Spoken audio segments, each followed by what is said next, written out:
By now, it's no secret that Capcom had a huge presence at Summer Game Fest Playdays this year. The Osaka-based giant brought 3 highly anticipated 2026 games: Resident Evil Requiem, Pragmata, and Onimusha: Way of the Sword. The latter is especially exciting, as the Onimusha series has been essentially dormant ever since 2006's Onimusha: Dawn of Dreams. Sure, we got a remaster of Onimusha Warlords and the browser-based Onimusha Soul, but a new mainline game felt out of reach for well over a decade. With Capcom's astounding output over the last 7 years, it's incredibly exciting to see the company return to the beloved Onimusha series for a brand new entry in Way of the Sword. While the demo I was able to experience at Summer Game Fest was hands-off, I still came away with a strong understanding of both the game's fundamentals and its potential. 2026 is already shaping up to be one of the biggest years in gaming history, and right now I'm feeling that Onimusha: Way of the Sword is going to be a major part of that. Way of the Sword stars Miyamoto Musashi, one of Japan's most famous samurai. This is a man who's called a kensei for his swordsmanship, and those skills are evident in the gameplay. Capcom has modeled the character after the legendary Toshiro Mifune, which paves the way for an authentic samurai experience. The Playdays demo featured our first listen to the English dub, and Musashi has an English accent for some reason. Don't get me wrong, it sounded great and fit the character, but it sure was a talking point at the show. You can start with Way of the Sword with no issues, as the game is not connected to previous games and features a new protagonist. Especially as Capcom continues to revive legacy series and IPs, it's great to see games that can appeal to all players. Producer Akihito Kadawaki has previously shared that the game is expected to be around 20 hours in length, which alone puts it in the lead for the longest Onimusha game to date.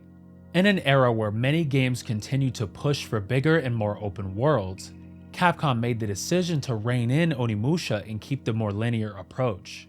This was clear as day in my preview of the game, as the area showcased, while offering some exploration for those who wish for it, was mostly linear and clear about progression.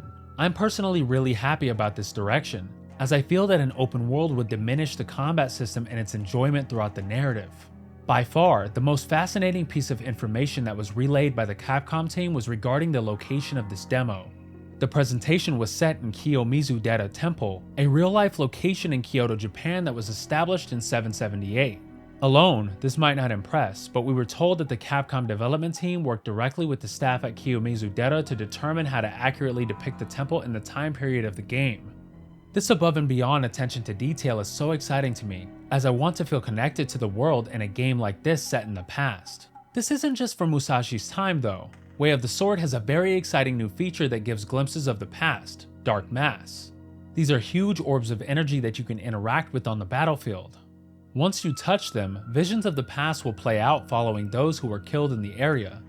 Throughout the demo, this included people being tied down and thrown over cliffs, as well as other scenarios. I feel that this is a really intriguing mechanic to add, especially considering previous themes explored in the series. I'm very curious to see how Dark Mass is used throughout the game, especially considering the potential gameplay implications we have seen.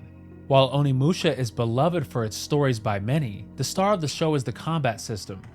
Way of the Sword looks absolutely incredible here, with some gruesome, slick, and stylish attacks that feel right in line with the time period.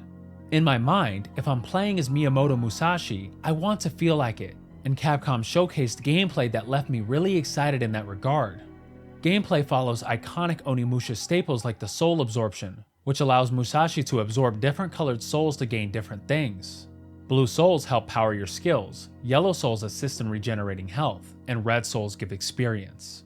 Isen, a popular mechanic from the series, also returns better than ever. Way of the Sword has made this so stylish that it almost feels like you're watching a movie. You can chain these together to deal some serious damage, which can come in handy when you're in a pinch. I found the character models and environmental detail to be astounding. Capcom has placed a great emphasis on the visuals in this release, and it's evident when watching the gameplay in motion. While details on the story are still scarce, the relationship between Musashi and his Oni gauntlet was interesting and enjoyable to watch, even in the 20 minutes of gameplay I watched. The two were bantering for the most part, with the Capcom team teasing that they will get along with one another, eventually. Musashi seems to have a reputation of sorts prior to the story, as one boss, Sasaki Ganryu, had some commentary with him amidst their battle. Ganryu, in particular, was a character I'll be keeping my eyes on, as he appears with a corrupted Oni gauntlet because of overuse. Overall, Onimusha Way of the Sword looks absolutely incredible. The combat system seems to have a ton to offer, and I am ecstatic to see what else Capcom has in store for this game next year. If my preview was anything to go by, we are in for a real treat in 2026.